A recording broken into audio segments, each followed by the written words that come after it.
true way. Thus you will have difficulty in actual encounters.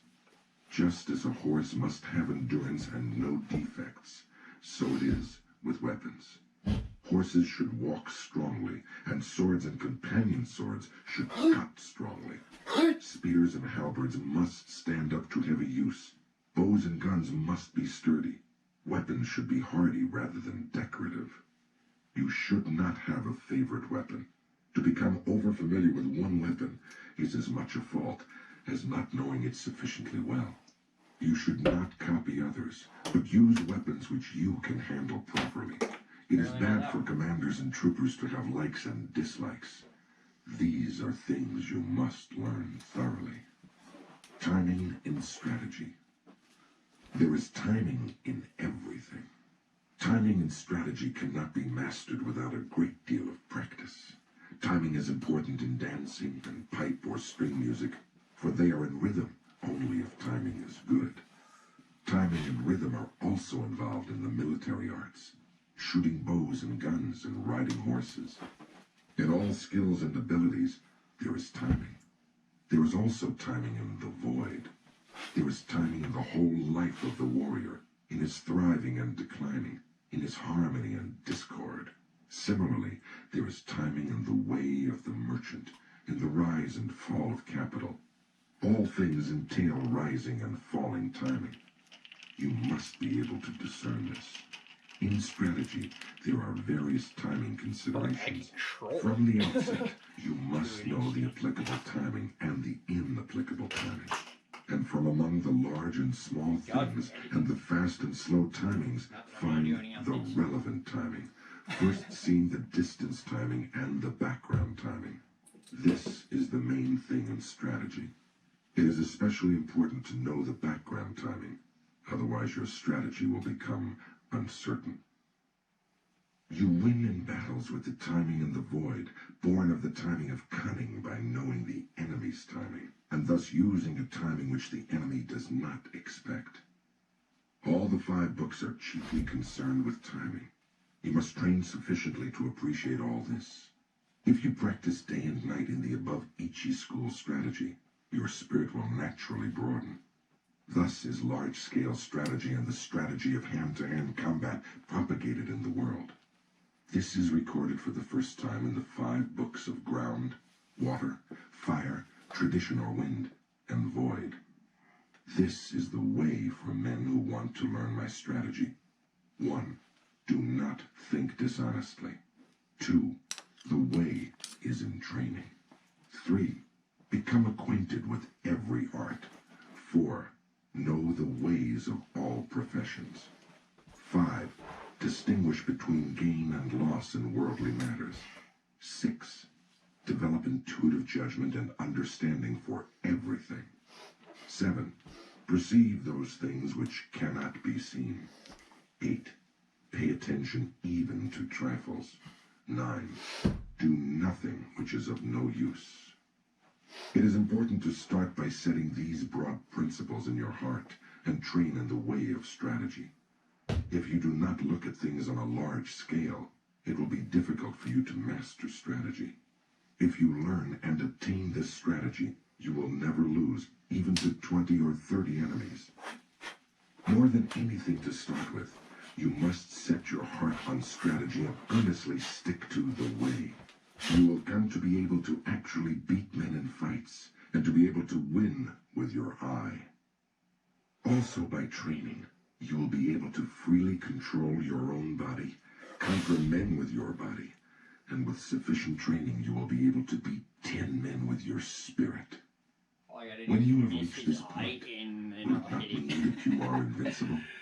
Moreover, in large-scale strategy, the superior man will manage many subordinates dexterously, bear himself correctly, govern the country, and foster the people, thus preserving the ruler's discipline.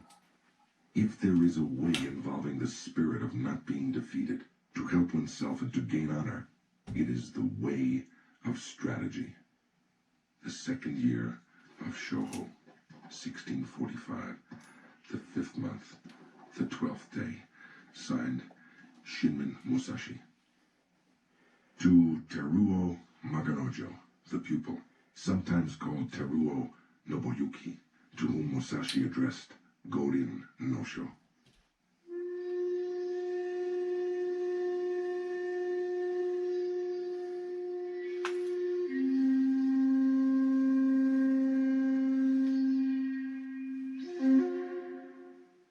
The Water Book. The spirit of the Meiten Ichi school of strategy is based on water, and this water book explains methods of victory as the long sword form of the Ichi school. Language does not extend to explaining the way in detail, but it can be grasped intuitively. Study this book. Read a word, then ponder on it. If you interpret the meaning loosely, you will mistake the way. The principles of strategy are written down here in terms of single combat, but you must think broadly so that you attain an understanding for 10,000 aside battles. Strategy is different from other things in that if you mistake the way, even a little, you will become bewildered and fall into bad ways. If you merely read this book, you will not reach the way of strategy. Absorb the things written in this book. Do not just read, memorize, or imitate, but so that you realize the principle from within your own heart. Study hard to absorb these things into your body. Spiritual bearing and strategy. In strategy, your spiritual bearing must not be any different from normal, both in fighting and in everyday life. You should be determined, though calm. Meet the situation without tenseness, yet not recklessly. Your spirit settled, yet unbiased. Even when your spirit is calm, do not let your body relax. And when your body is relaxed, do not let your spirit slacken. Do not let your spirit be influenced by your body, or your body be influenced by your spirit. Be neither insufficiently spirited, nor over-spirited. An elevated spirit is weak, and a low spirit is weak. Do not let the enemy see your spirit. Small people must be completely familiar with the spirit of large people, and large people must be familiar with the spirit of small people. Whatever your size, do not be misled by the reactions of your own body.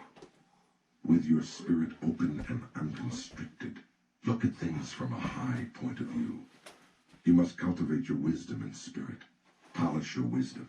Learn public justice. Distinguish between good and evil. Study the ways of different arts one by one. When you cannot be deceived by men, you will have realized the wisdom of strategy. The wisdom of strategy is different from other things. On the battlefield, even when you are hard-pressed, you should ceaselessly research the principles of strategy so that you can develop a steady spirit. Stance in strategy. Adopt a stance with the head erect, neither hanging down, nor looking up, nor twisted. Your forehead and the space between your eyes should not be wrinkled. Do not roll your eyes nor allow them to blink, but slightly narrow them. With your features composed, keep the line of your nose straight with a feeling of slightly flaring your nostrils. Hold the line of the rear of the neck straight. Instill vigor into your hairline, and in the same way from the shoulders down through your entire body. Lower both shoulders, and without the buttocks jutting out, put strength into your legs from the knees to the tips of your toes. Brace your abdomen so that you do not bend at the hips. In all forms of strategy, it is necessary to maintain the combat stance in everyday life, and to make your everyday stance your combat stance. You must research this well. The gaze in strategy. The gaze should be large and broad. This is the twofold gaze, perception and sight. Perception is strong and sight weak. In strategy, it is important to see distant things as if they were close, and to take a distance view of close things. It is important in strategy to know the enemy's sword and not be distracted by insignificant movements of his sword. You must study this. The gaze is the same for single combat and for large-scale strategy. It is necessary in strategy to be able to look to both sides without moving the eyeballs. You cannot master this ability quickly. Learn what is written here. Use this gaze in everyday life, and do not vary it, whatever happens.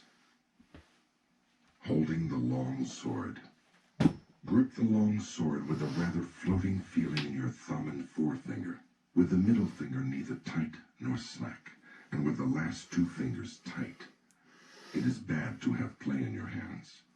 When you take up a sword, you must feel intent on cutting the enemy. As you cut an enemy, you must not change your grip, and your hands must not cower. Above all, you must be intent on cutting the enemy in the way you grip the sword. The grip for combat and for sword testing is the same. There is no such thing as a man-cutting grip. Generally, I dislike fixedness in both long swords and hands. Fixedness means a dead hand. Pliability is a living hand. You must bear this in mind. Footwork. With the tips of your toes somewhat floating, tread firmly with your heels. Whether you move fast or slow, with large or small steps, your feet must always move as in normal walking. So-called yin-yang foot is important in the way. Yin-yang foot means not moving only one foot. It means moving your feet left-right and right-left when cutting, withdrawing, or warding off a cut.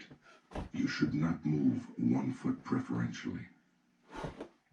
The 5 attitudes.